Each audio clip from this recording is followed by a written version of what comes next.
ودابا هذه الكارثه ديال الصبليون اللي كتضحك على المغاربه. ها انتم انا راه في لاكار دابا، هذه ثالث مره كنجي سير واجي في الطاكسي مقطع البي ديالي نهار الاثنين جاي الجمعه باش نركب. لا ما كاينش، قال لك الشمال مبلع. وعلاش هذا الشمال تبلع؟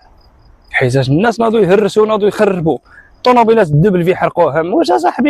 واش صاحبي دوله حقيره ضحك عليكم، حلت لكم البيبان، دخلتوا وصلتوا عراوكم تما صاحبي الجوع والعطش وزادوا عطاوكم الدق لعنه الله عليهم. انا باش تعرفوا راه ما كاينش اللي يبغيكم المغاربه من غير بلادكم.